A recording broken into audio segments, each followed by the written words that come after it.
On this episode of Inner Compass, we discuss the ancestral roots of dance ritual, the ecstatic dance movement practice, the power of community healing spaces, and collective effervescence. I interview the beautiful, caring, and intelligent Sarah Sampson from the Dallas Movement Collective, a vibrant and inclusive community organization that hosts ecstatic dance and movement practices that ignite expression and transformation. Sarah is an embodiment leader, teacher, and student with a background in public education, yoga, and theater.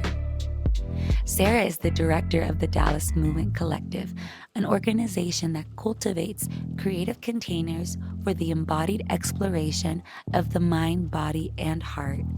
She is also the co-founder of the Mind Body Ecology Institute, a nonprofit providing experiential programming in earth care and sustainability. And as a teacher and practitioner of the 360 Emergence, she guides embodiment journeys where physical movement meets spirit-driven ritual. I look forward to sharing this beautiful and heartwarming conversation with sister, friend, and amazing leader. Enjoy. Hi, and welcome everyone. I am here with the beautiful, powerful Sarah Sampson from the Dallas Movement Collective. I am so honored to have you here to talk about the gifts that you're here to bring to the world, your service, your work on all levels of mind, body, and spirit. Thank you so much for coming on the show. And yeah, would you like to say anything about yourself, what you do, who you are? Who I am? That's a huge question, Carla. Who are you? Who are you? The essential question. Well, I'm grateful. I'm really grateful to be here, and for the invitation. Feels exciting to share, kind of the underpinnings of what I've been creating, and it also feels vulnerable. And it feels warm to be here with a friend and to explore together these topics that I think we both just share a lot of, love and appreciation for. So, well, okay, my name is Sarah, and I'm the director of, an organization called the Dallas Movement Collective.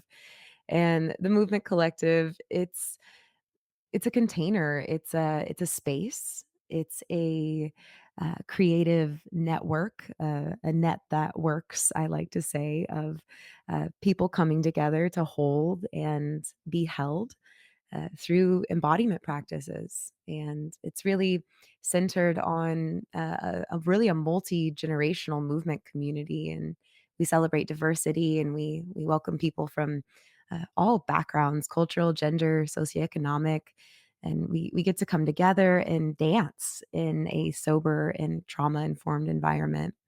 And we're really in the practice of learning to hold and be held.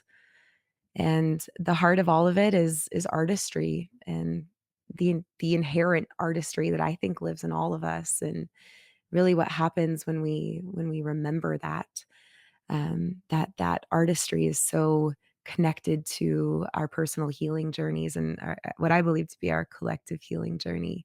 So the Movement Collective, we get together weekly, and we practice belonging in our bodies, and we practice, being more at home in our skin, and we practice being together and, remembering our interconnectedness, through the practice of movement and dance.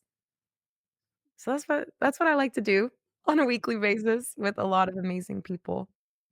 Yes, and it's so fun, and I can attest to this beautiful practice.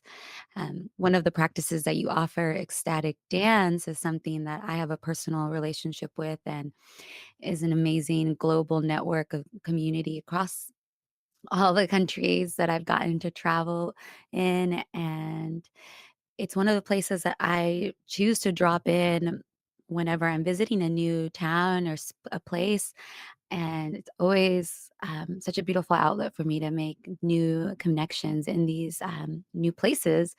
And so, whenever I'm traveling, whether that's by car or I'm flying, one of the first things I look up is like ecstatic dance. And so I'm super grateful for this practice for helping bring me back into my body, helping me experience and explore dance in a sober space with other sober beings, which is huge. And yeah, tell us a little bit about your journey with ecstatic dance and how you started as actually, maybe even before that, this work that you're doing that is embodiment and that is helping people connect to their inner artist. Yeah, wow. So, oh, the ecstatic dance journey, it's ongoing. It has been such a teacher in my life. And personally, my first art form was theater. I started that super early, studied it in university, later went on to teach it, and I'd say in about 2015, I set theater down on purpose, and it was really because I'd started practicing yoga and working with some of these more somatic based experiences, and I was realizing how deeply disconnected I was from my own body. And even though I still love and have found other ways to connect with performance art, I realized a lot of my own performative nature, that I just really wasn't being honest in my expression internally, or externally. There wasn't a congruence, like, my internal world wasn't always reflecting my external world, Mm. and finding ecstatic dance right along the edge of some of that discovery. I remember my first ecstatic dance, going in Dallas. Monica Blossom was holding it down in this just beautiful church, by the lake in Dallas, and I saw everybody in this creative act of moving, and it was so brave and so honest, and I realized I didn't know how to do that. I didn't know how to just move my body naturally. And it was quite heartbreaking to me, actually. And I was working in the public school system at the time, and I saw, in some ways, the many ways that I had been, and maybe collectively we've been almost broken, from the natural connection to moving how we want to move and express how we need to express in any given moment. And it also began as I started practicing and realizing my own disembodiment and disassociative patterns, that a lot of the reasons why I didn't feel like I could be in my own body, or that it didn't feel like home, or it didn't feel a safe place to be, is that I had a lot of early childhood sexual trauma and other experiences throughout my lifetime that I didn't even remember until I started moving my body. And it was like my body held onto those stories, and it was really impacting my life and just my experience of being human. And the dance just started unraveling all of that, revealing it, healing it. And I started through the dedication of just showing up, and getting in the room and moving with other people, and maybe crying and maybe laughing and maybe throwing a full on fit in the middle of the floor, that something was moving, um, and that something was holding me in the process. And the practice is really what holds. And so I just got really devoted to the practice, as something that I believed in, that I really saw worked. And I started apprenticing with Monica, and then started up a dance in Fort Worth. And from there, just have stayed on the path. Around 2019, Monica started transitioning to go be a full-time grandmother, and made this invitation to carry on the dance in Dallas. And girl, I ran away. I ran to California. That's where I found out about you. I was nervous to do it, I think, in many ways. I am and probably will always be a reluctant leader. Mm. So leading the dance, I knew it came with things that I understood and didn't understand. And taking on this weekly container in this practice um, has been the greatest teacher of my life. And holding the dance now on a weekly basis, and creating the Dallas Movement Collective, which ecstatic dance is such a heartbeat offering of, it's almost like the dance itself has lessons for me in the way that the event runs or the people who show up or the things that arise within the container. The teacher, the curriculum is built in, and my devotion to that teacher and to sharing that teacher of movement practice in all its healing and transformative potential is simply it's just here. And remind me, you were also a teacher, right? Is that correct? Yeah, as an elementary school teacher and, taught theater to children and later started work in something called social emotional learning, which is a lot of basis in educational reform, teaching emotional intelligence and mindfulness and things in classrooms, and I did that for about, yeah, 6 years, and still work in educational consultancy and work with children. We could have a whole other podcast about why I left the public education system. Um, there's a whole other story in there, but, um, in general, working in the public education system and serving children was such a big and great joy. I'm really passionate about children and igniting artistry in children and children's connection to their own bodies. And the public education system is like it's like pitching little teaspoons out of a big sinking ship. It felt like quite often. And so I'm finding my new ways of serving children in this life. Yeah, serving the inner child, even in every adult that comes to dance with you. I think I've heard call the dance floor like the new sandbox that you're looking over now. And one of the things that I really see in you as a leader is how you can really see the students' potential, right? All the children's potential and their gifts and how you're so great at delegating tasks and putting people in roles that empower them to step into their gifts. I know you offered that to me and being able to like sing to kirtan and to open one of the dances. That was a great and empowering moment for me. So thank you so much for just what you do and what you bring to all of their community in Dallas, all of the Dallas, Vibe Tribe. Shout out, so much love to this beautiful community that you're really stewarding. Oh, girl, that's the most fun part is weaving people together and seeing people shine.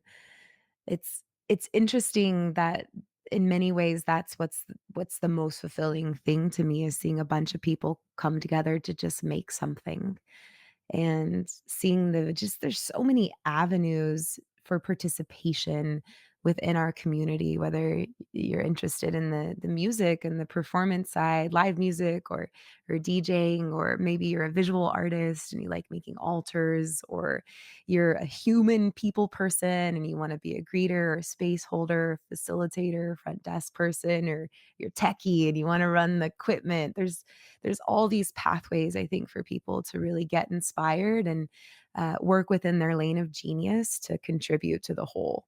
That's the jam. That's the fun right there. Mm, yes, and speaking of the whole, so this season on Inner Compass, we are discussing practices and techniques for remembering our origins and connection to source. So, how does dance offer you that portal to your origin story, to your connection to source, to a greater power, or however you call that which is divine? I love this question. It's really an essential question. And well, just to start, dance is our original language. It's our native tongue, I think. If we really think about it, right? When we were early people and we didn't yet have words or language to communicate with one another, we would have communicated through gesture and sound and breath. And so there's this primordial tongue, this language, this communication that we all share that I think lives in our bodies and in our sound and in our breath. And when we come together in the practice of dance, and specifically the containers that we hold, we're nonverbal, meaning while we're dancing, we're not talking with our mouths. And so we get this opportunity to really remember the original language that lives in all of us, that no matter where we came from, our ancestors all spoke. And there's deep wisdom, I believe, and deep keys in understanding ourselves, and each other. In that, there's a power in it. And a lot of my recent research, I've been in a program called the 360 Emergence, and I got to write a thesis. And the topic I ended up choosing, which has just been a source of constant fascination, is something that I'd heard a lot of my teachers say, which is that we all come from people who danced. We all come from people who danced. And I wanted to know if that was true. And so I did research, and sure enough, yes, it's true. We all come from people who danced. All early cultures have some sort of dance ritual that was woven into the fabric of their everyday way of being. Dancing to grieve, dancing to celebrate, dancing to honor, dancing to pray for rain, um, or for a change, or for gratitude. It was really woven into those cultures. And so if you see that and then you ask the question, well, why isn't dance a part of our everyday community ritual anymore? That became my question. And I opened up the biggest rabbit hole through asking that particular question.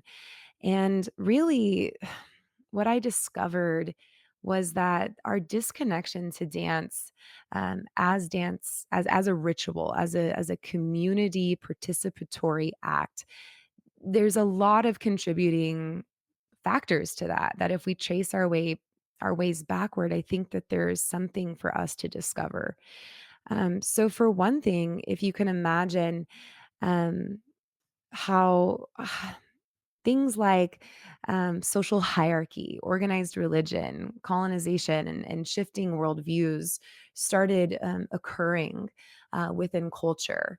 Um, One of the things that happened was that the dance ritual and these early practices that tribal peoples were participating in were one of the first things that were stripped from them, and that, I believe, was likely done on purpose. One of the things that a lot of research shows is that folks who dance together, they experience these states. Like, one of them is called collective effervescence. And collective effervescence is kind of the basis that forms most basic religions. It's this cementing of physical bonding in groups that creates collective feelings of harmony or joy. And it really has been shown that regular practice of group movement and formation may have given those people's advantages in defense against external threats, environmental factors, other humans. It really helped keep people protected and empowered and held together through conflict. And it also created this state of communitas, which is like what's called group love, like the arising experience of group love, not just for each other, but also these states of transcendence, of feeling directly connected to source, God, whatever you want to call it. So if you look at these two things as a real jewel that a culture holds, that keeps them bonded, empowered, and connected to source, of course, that's going to be the first thing that someone who's trying to dominate them will take. Whew. It really makes me want to cry, you know? And so the loss of dance ritual um, is could be thought of as a contributing factor, and a cause to our own disconnections to source, and weaving back from that our disconnections to our planet, to feeling a part of our planet, to feeling like we belong to each other, and then most basically feeling like we belong inside our own bodies. And so um, connecting back to the dance and not the performance dance, but the dance that is us connecting back to our naturalness together holds, I think, a deep potential to connect us on that spiral of the ancient future, right? Not going back to where we've been. I don't know if we can. We've seen too much shit. We've seen too much. We're only moving forward, but there's a key in it that I think that can help us to move forward in a good way together. This reconnection to this journey of reconnection to our bodies and to dance ritual is parallel to this reconnection that many of us in the collective are experiencing on our journey to reconnecting to the divine feminine within and without. Mm, yeah, good question. And I also am very aware that, these terms masculine, feminine, that these energies, they exist within all of us. And I think that when we refer to the feminine, often what we're talking about is that receptive energy, or that maybe the feeling of motherly energy and things of that sort, and also the consciousness of the earth, the planet. And it seems like the more that we feel as if we need a male person that we've got to go through, right? That's so much of like the organized religion mindset, in order to form a relationship to something that is bigger than us, the unconditional love that's here, that we've got to go through a male, or that it's somehow up and out and up there somewhere, versus within our own bodies, or right here in the soil underneath our feet. I do think that there's a disconnection from that down and in, and that real reverence and appreciation for the earth, that we can find through the dance. Right, through our bodies. And really, I guess also when we speak of feminine on the general term, sometimes left brain thinking or lifestyles, that's just the lifestyle of an artist, right, is considered more feminine if if we were to categorize.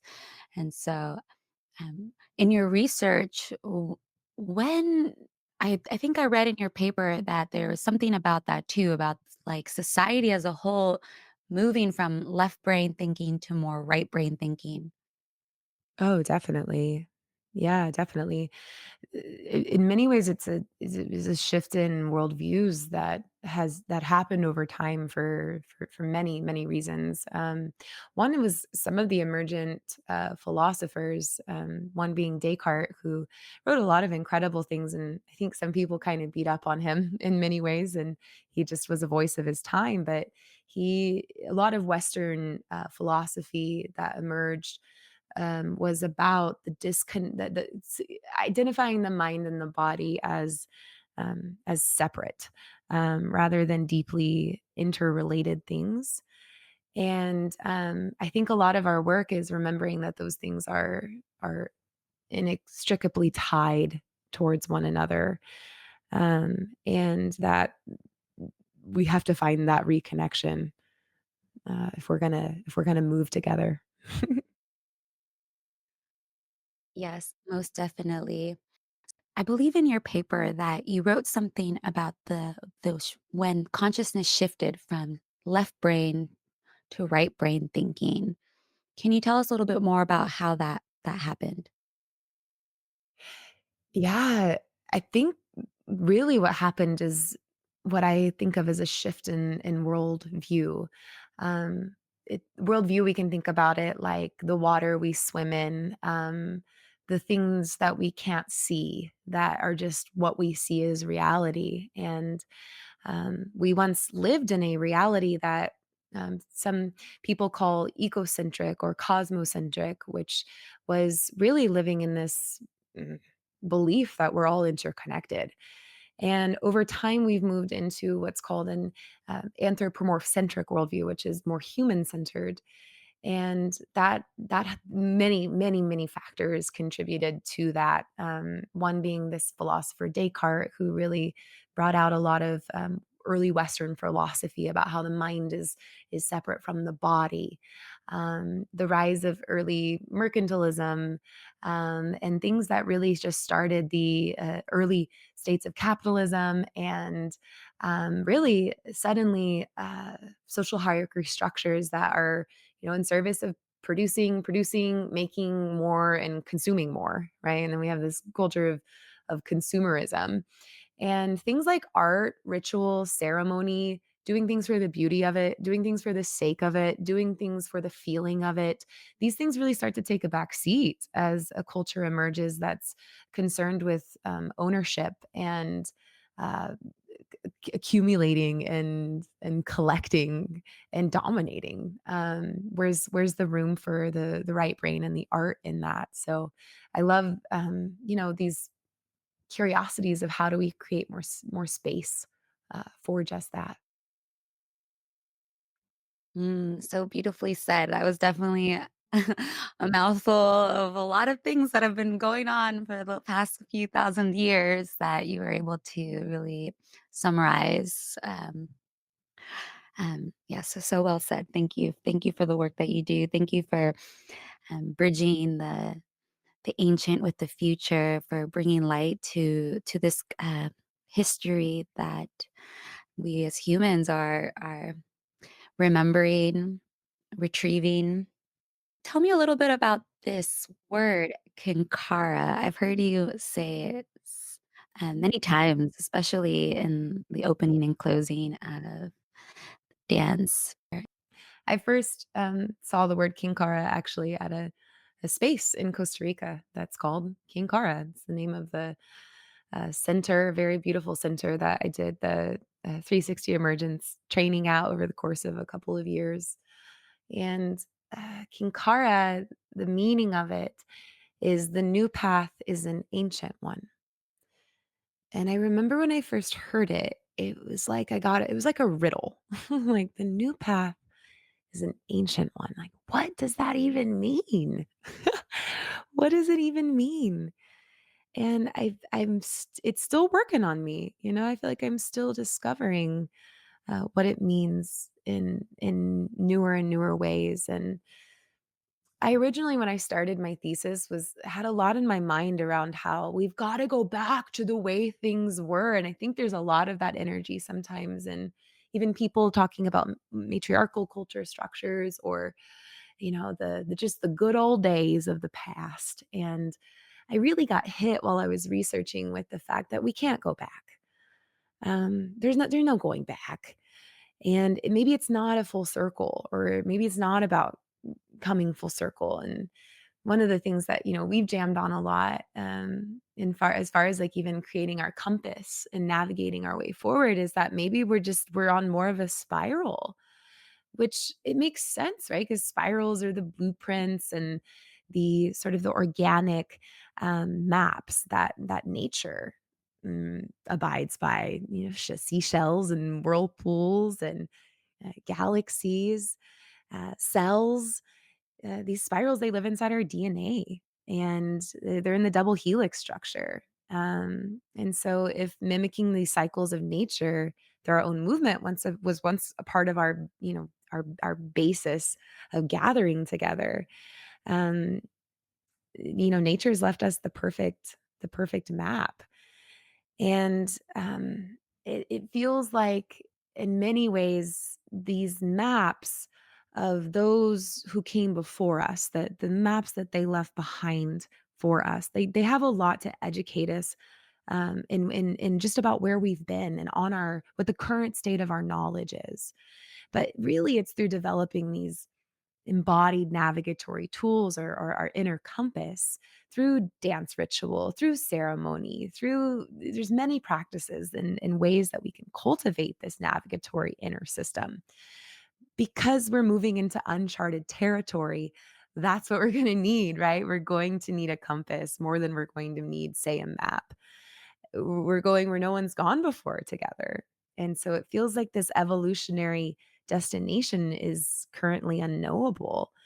And so we get to hone our tools on this journey to move forward with the wisdoms that were left behind. And I think that's what part of what Kinkara is saying, right? We collect where we've come from, we integrate it, and then we navigate our way forward based on what we know. Mm. Yeah, an idea that I've been playing with a lot this last year is that we are all indigenous to planet Earth.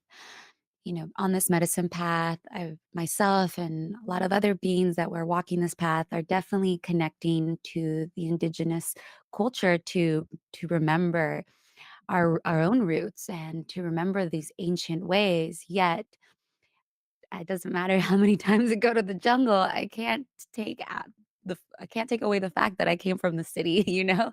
That's just that is woven into my being, um this modernness and as well as my, understanding of even capitalism growing up in both the United States and Mexico here in North America that is very prevalent as a cosmology almost, you know? Mhm, That mhm, has driven the birth of this country, the United States. And so I can't deny that part of me. I can't unaccept it, right? That's not the work. So definitely I totally can relate to this idea of the spiral and of us evolving and really adopting from both the past and the future where we're going, right? The seeds that we're planting now are new than the ones before, yet there is a wisdom that is in our DNA that's coming from our ancestors that is definitely helping us do it in a good way, in a grounded way, and in a way that takes in that the whole, right? That interconnectedness with all of the planet mhm, and all of the people on it, all of the animals, all of the ohana. mhm, mhm. Oh, yeah. Yeah, definitely, and I think that this anything we can do that can remind us how deeply interconnected we are is in service to the whole thing. It just is. And dance, definitely. Tribal dance, dancing in community spaces is so fundamental to this journey because we need each other as reflections, right? To grow and to evolve, and we need spaces where we can explore our edges and experience sometimes vulnerabilities in that process of growing, of evolving. And so um, I love, love, love the container that is dance and the container that you create. So safe, so sacred. I love how you open and close the space. It's one of the, I would say, tightest containers of ecstatic dance that I've experienced. So kudos for that, and also just so much gratitude. And tell me about what else you do outside of the Dallas Movement Collective. Yeah. Well, right now, the Dallas Movement Collective, it's feels like a little bit infantile still. And so it feels like it's very much on my breast. So I'm good putting up a lot of attention and energy into the movement collective right now. But I also, as I mentioned, still work as an educational consultant for social emotional learning. So I work with school districts and organizations that serve children, really in the structural and the implementation of practices that support emotional intelligence and growth for little ones. I work one on one with a lot of kids as well who are going through the various transitional stages in their life and need some extra support in the social and emotional realm. I also work for and co-founded a nonprofit called the Mind Body Ecology Institute. It's really a team of professors and therapists and scientists and artists and activists who are all really curious about the connection to embodiment and earth care and how our own personal embodiment practices and the rituals we do together, how they can really ignite us to give a damn about our planet and to take action from there as we feel that interconnectedness. And I also am a teacher at the Dallas Yoga Center. Shout out to DYC.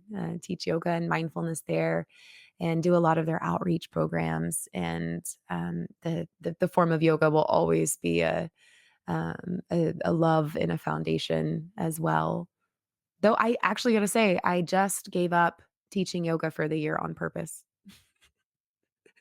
Oh, As a wow.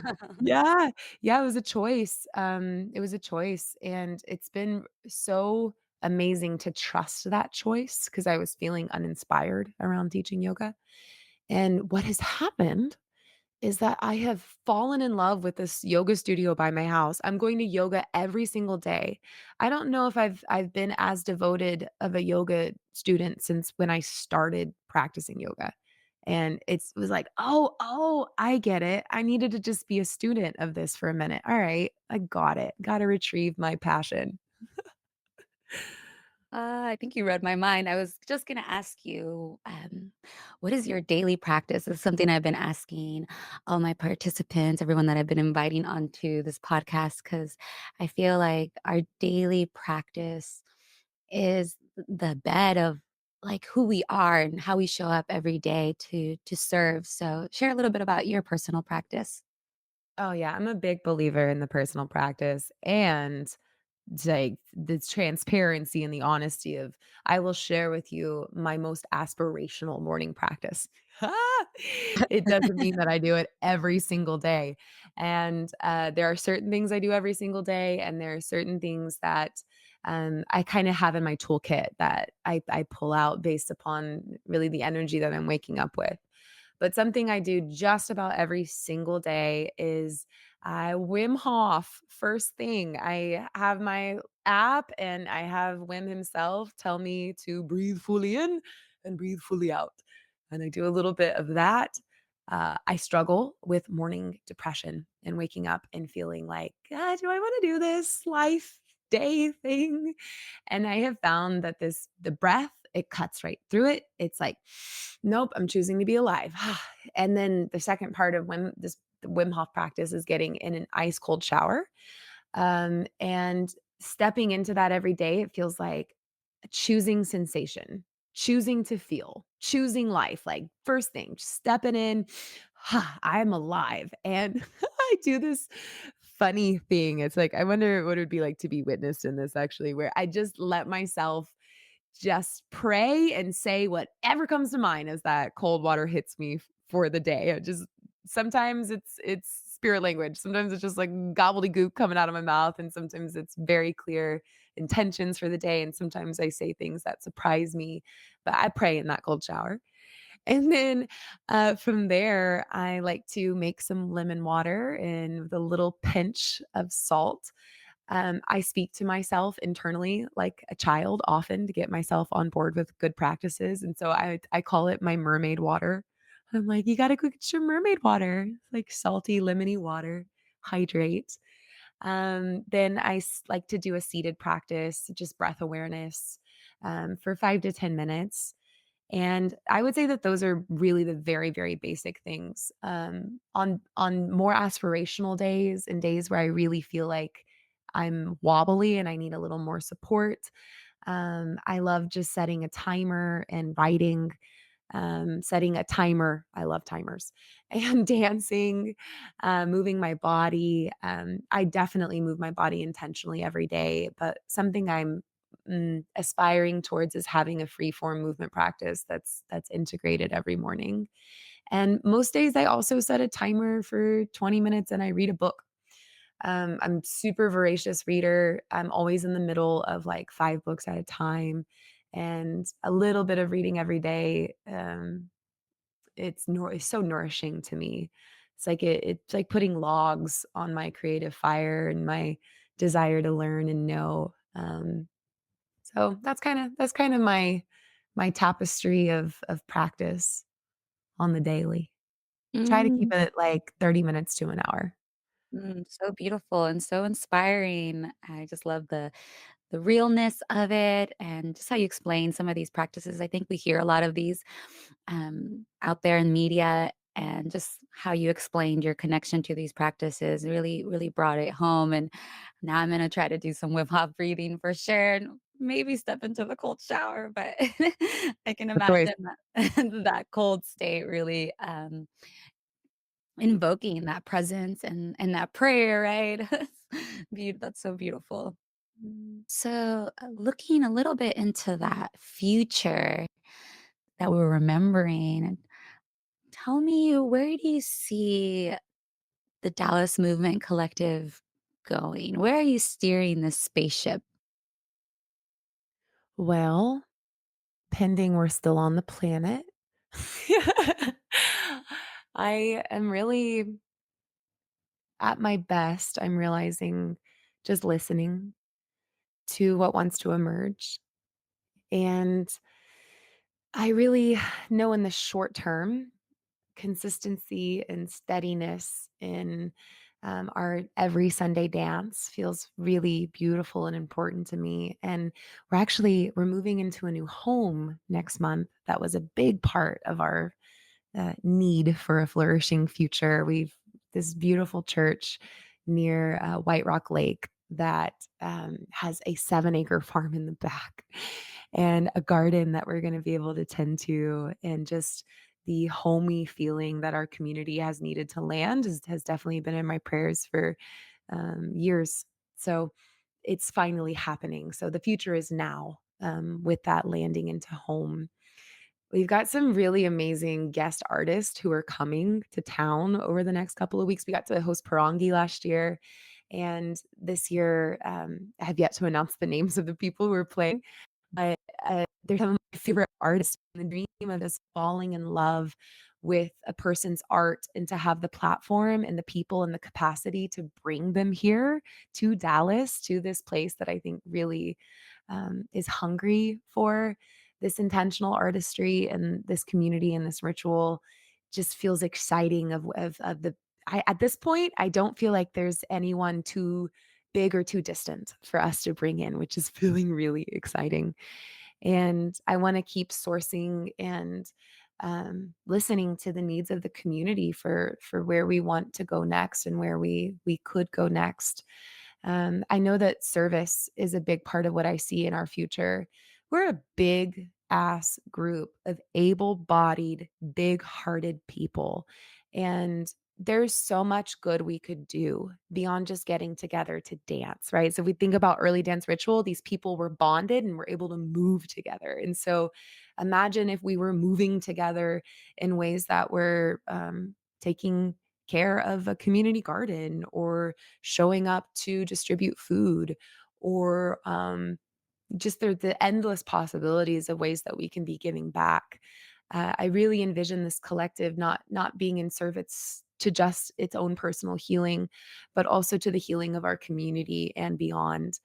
Um, a big part of too of where we're headed is just learning pathways. The movement collective is a school of artistry and humanity and leadership in many ways. So there's DJ mentorship that's being developed, and sound mentorship that's being developed, and facilitation mentorship that's being developed.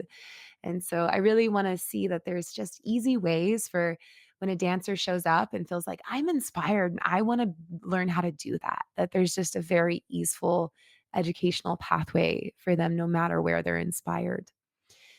And taking it on the road, I really feel inspired by the collaborations that are happening, and I can really see this how well these groups work together, how we could go share this with larger communities someday as well. But right now, I'm really inspired and committed to just the homegrown artistry that's here, growing artist, growing community, creating consistency, and grounding into our new home. So beautiful. Many blessings on that journey. Yeah, the Dallas Movement Collective is so lucky to have you.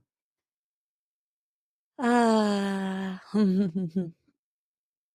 So I have a question. What do you tell someone that perhaps is just finding out about the Dallas Movement Collective and maybe doesn't see themselves as a dancer or an artist, how do you invite that inner artist to come forward into this vulnerable space? Mm, yeah, there's so much unlearning I think we're all doing around our ideas of what it is to be an artist, a dancer or a singer. And it's you can see in children that they just come in with the desire to move and express. It's in there. And we've all in many ways lost varying degrees of connection to that over time. So, in some ways, it's just kind of appealing to the inner child, inviting the inner child to come out and play and creating space and creating conversation around artistry that it's not about it looking beautiful. It's not about how it looks or how it might appear to other people. It's really about how it feels for you while you're creating it and how your own experience is when you're in creation. And I think letting go of perfection and letting go of the need to prove or even for our work to be for it to even matter, right? Like just that ability to like create spaces where we can show up and move, dance, create, and it looks silly or it look messy or it look sad and devastating or angry or weird or what have you. um, so much of what I try to impress to people when they come into this container is that it does not matter how they show up. It doesn't matter, as long as they follow the agreements. If they need to cry on the floor the whole time, they can. If they're injured and can only move their arms, that's fine. If they need to just run in circles around the room because they're not sure really what to do as far as dance goes, but they do feel like they need to move, just sure, go for it. And the space itself is the teacher more than anything. So I know if I can just keep people comfortable enough to show up, it'll do the work from there. Mm. Can you share these agreements that you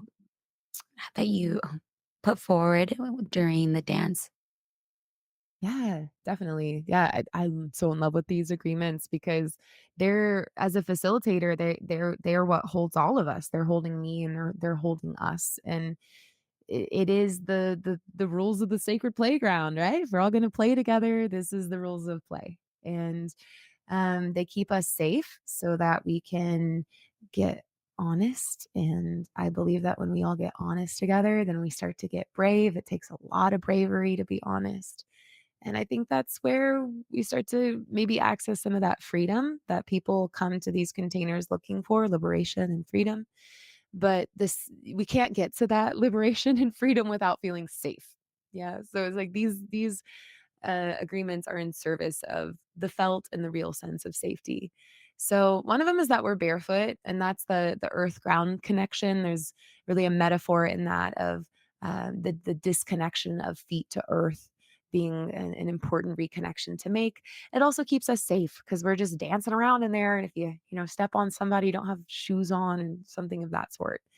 It's also a sober place, and that's done really intentionally so that the journey can be lucid and so that people can start to remember. I know I need the reminder all the time that I can have a brilliantly fun time. I can access bliss. I can access my emotional body without the need of a substance or really anything outside of me, that my own breath and my own body can take me there. That is such an empowering knowing that we reconnect to every week. It's also a consensual space. So a lot of what we're learning in there is boundaries. We're learning boundaries. We're learning sovereignty over our own bodies. We're healing from the times that we were touched when we didn't want to be touched. We're healing from not being able to say no or when to change our proximity in relationship to another body. And so we have this tool in the dance where if you want to dance with somebody, we're in a nonverbal space. So you got to do it directly and energetically. So the invitation is to approach people from the front instead of behind, and to make sure that the attention of that other person, that a connection is made through the eyes, and then to very slowly start moving together. And if either person isn't interested in the invitation to connect or to dance, that they just put their hands at their heart in this prayer position. And it's this message that just says, no, thank you, not right now. And there's so much learning just in this simple act because being able to say, no, I'm in my own space right now and I want to stay here, such a brave thing to do. Being told no, such an interesting thing to then go dance with, right? Being brave enough to go make an invitation to dance with somebody with the risk of being told no, or maybe the risk of being told yes is something that we're playing with. And I definitely see the way that people work with understanding, and knowing what is my gut yes and what is my gut no, and going off that body knowing is something that we practice on the dance floor, but then it definitely is in service to what we're doing on the bigger dance floor of life. So that's our consent practice. And we also agreed to no photos and no videos. We don't videotape or take photos of people in the space. Some of that is like a presence thing. Like as soon as we get on our phones, we're just not in the practice anymore. And some of that is because we want people just to be able to be vulnerable and lose their shit to find themselves, right? Um, so they don't have to feel like they're going to be documented in that moment, and that they can really do what they need to do, no matter how weird, silly, or whatever it looks. So we let that part go. And the last one I'd say is that we work with emotions in a particular way in that space, and the movement of the body, it definitely brings these stories held in the system to the surface. Emotions can come up unexpectedly and they can come up strongly. And so much of the other piece that's being healed in that space is the ability to emote without anyone interrupting, fixing, trying to solve, getting in there to stop or what have you. So we encourage people, if they have an emotion that's coming up, that they just let it move through them and to keep moving with it. And we encourage other participants that if they see somebody in a deep process or really crying, that they don't actually go over and interrupt them. What we so often see is someone's crying, someone goes over, "Are you okay?" And then suddenly the person has to stop crying, stop their process to say, "Yeah, I'm okay," and comfort that other person in their discomfort for this person being in an emotional experience. So this is definitely not the house I grew up in. It's the house where all emotions are valid and seen as beautiful in their vulnerability. And we, of course, have team members who are monitoring the space and who are available if people do actually need a grounding technique or a trauma informed support to keep them in their bodies and moving on the journey. That's there. But the agreement itself is that we let people have their own experiences without interrupting them. And so we do all these in opening circle and we enforce them. Yes, we do. Yeah, and there's no nonverbal communication, right? No talking. So that's also Yeah, that's right, that's right. You see? I always ask my team at the end, "Did I miss anything?" yeah, that one's Um, a big one in a sense. And it just kinda ties to the last one you shared around people staying in their own journey, people staying in their own process, and letting the ceremony of the dance and the movement practice really shine instead of, side conversations taking place that obviously distracts and pull us out of our process. yeah, totally, totally. And it's what the moving meditation really is, because anytime we're talking or we're chatting, we're up in our brains, we're up in our minds. So it really helps us to drop down into the listening to our own sensation and anchoring into that as a present moment experience rather than thinking about what happened yesterday or what we're going to have, what we're going to have for dinner, or whatever it is that our mind travels onto. And, well, I know that you, have shared so much about the Taoist Movement Collective. There's a specific offering that you're also birthing through the Dallas Movement Collective, right? Your own signature offering. Can you tell us a little bit about that? Oh, you mean the 360 emergence?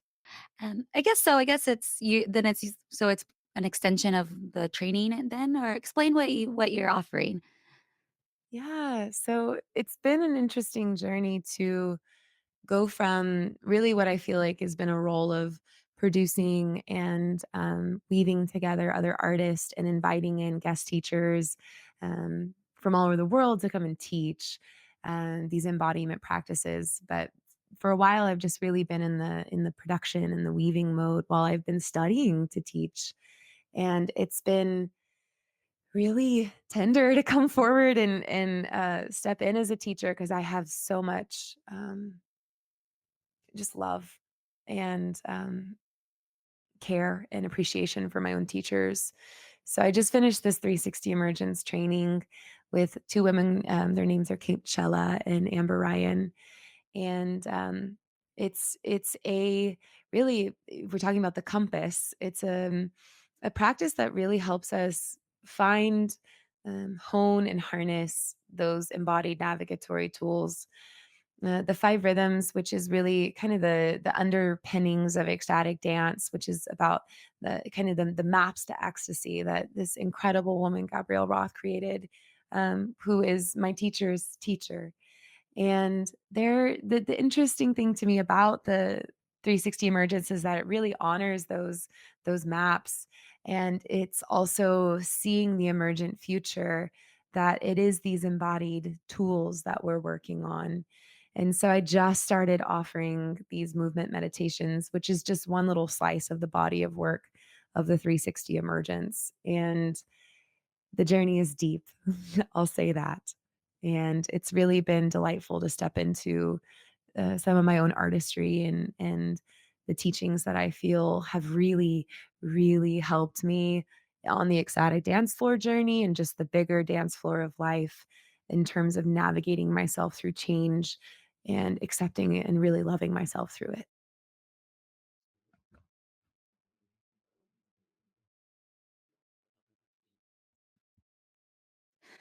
So, Sarah, something that I've been doing with my guests is asking them to share, asking you now to share a little bit of your magic. So, if you could guide us into meditation or journey into our bodies, something that can really showcase some of the work that you do and share with the world.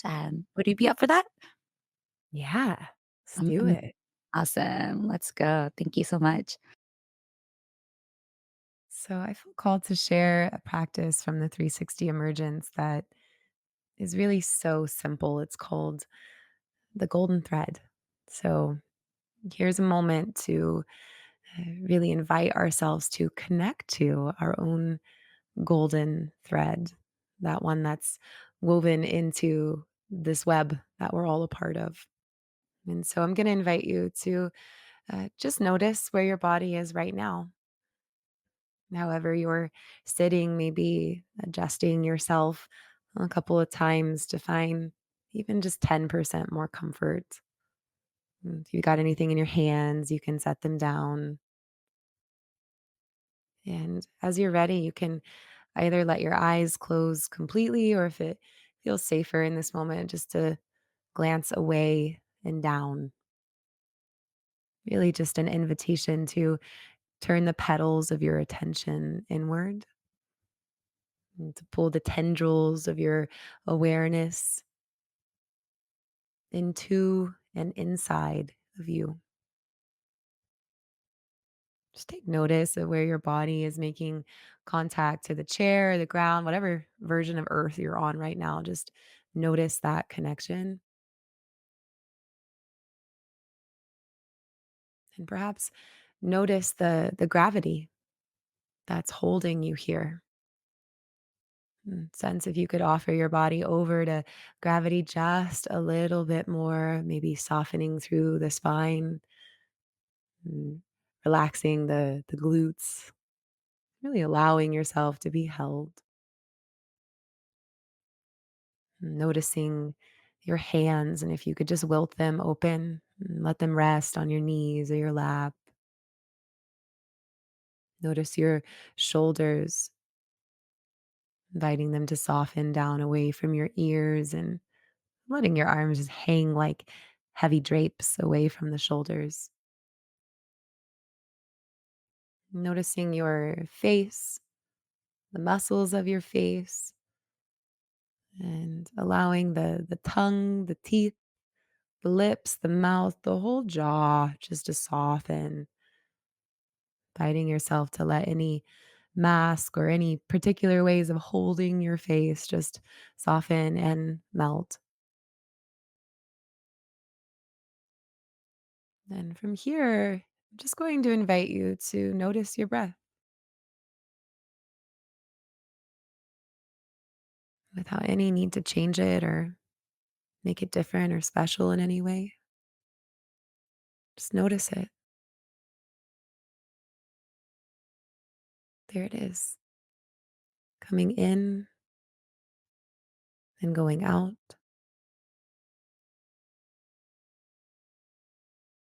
Maybe noticing with a lot of curiosity and very little judgment what you notice about your breath right now. Is it long or short,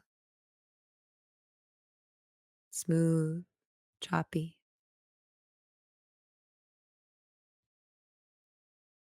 Just rest your attention right here on the breath.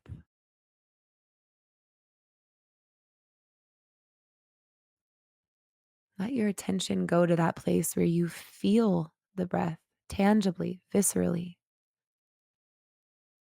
Maybe it's in the way it brushes your nostrils, or maybe it's in the way it creates a rise or a fall in your chest or belly.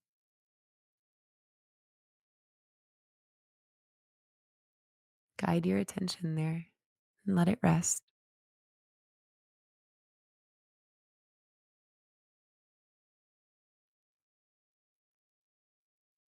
And if you notice that your mind went somewhere, it's all good. That's what minds do. Just notice if you can start again. There's always another inhale to begin again.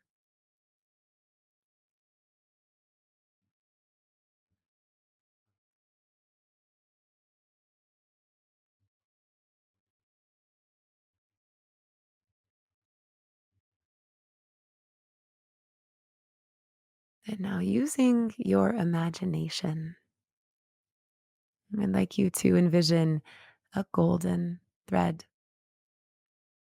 descending from the sky. Maybe it's wispy and shimmering, or maybe it's strong like a cord or a rope, but it's coming down. Notice as it touches and illuminates the crown of your head, travels through the midbrain to pass through the throat, illuminating the center of the chest, the heart, dropping down into the center of the belly, the upper solar plexus, allowing it to descend down into the pelvic floor, the sacral center, and witnessing it continue to travel to illuminate the root, the place where you're touching the ground, and letting that golden thread travel all the way down, down, down, down, down to the core, core of the earth.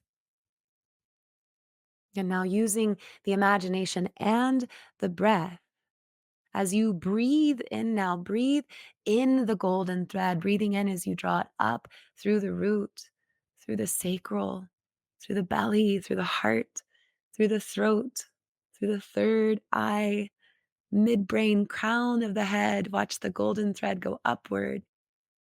And then as you exhale, draw the attention back down, illuminating the wisdom centers on their way through the body as that golden thread reaches back towards the ground. Once more, an inhale to draw the golden thread up through the center line of the body. And an exhale to let that golden thread travel all the way back down, illuminating this center channel. Once more, with your own breath and imagination, in and out.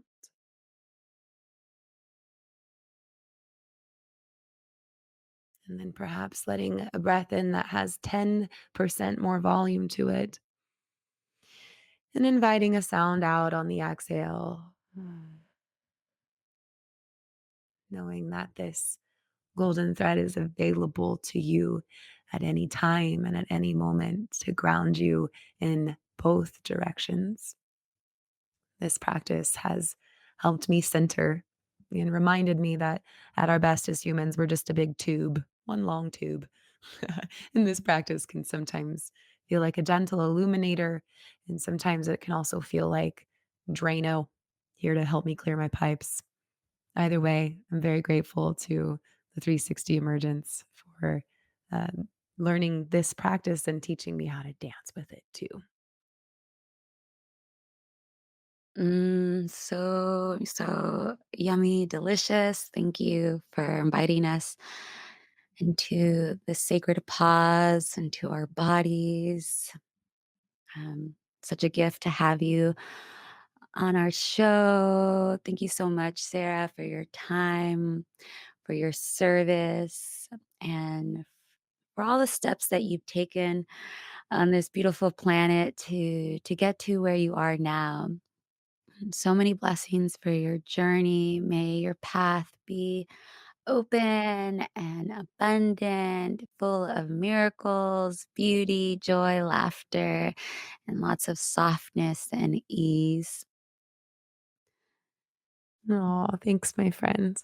I'm really touched and honored to be invited to this new creation of yours.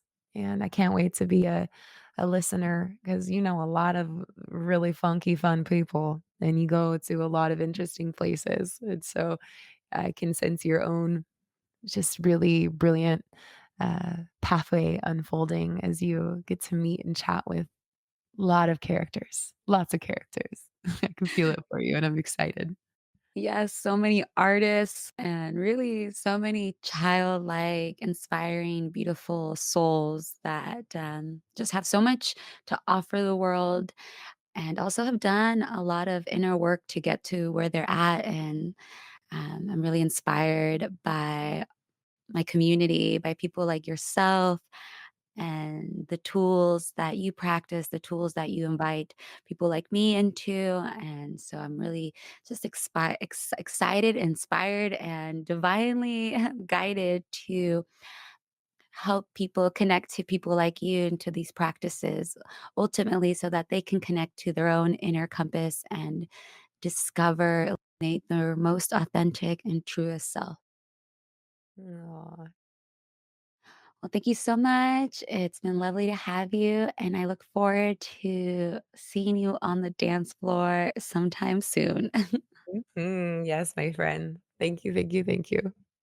Beautiful.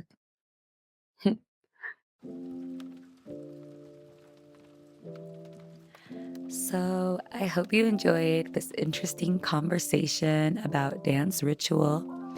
And if you're ever in Dallas, please make your way to Ecstatic Dance and any of the Dallas Movement Collective events.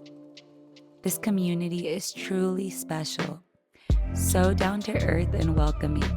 I have never felt more at home, and I am so grateful for the time I got to spend with this beautiful community of bright, artistic, caring, soul nourishing, unique, expressive individuals. The time I got to spend in Dallas while living there the last few years off and on is something that I will cherish forever. The connections, the love, and the overall Texan hospitality is something that I will always keep in my heart.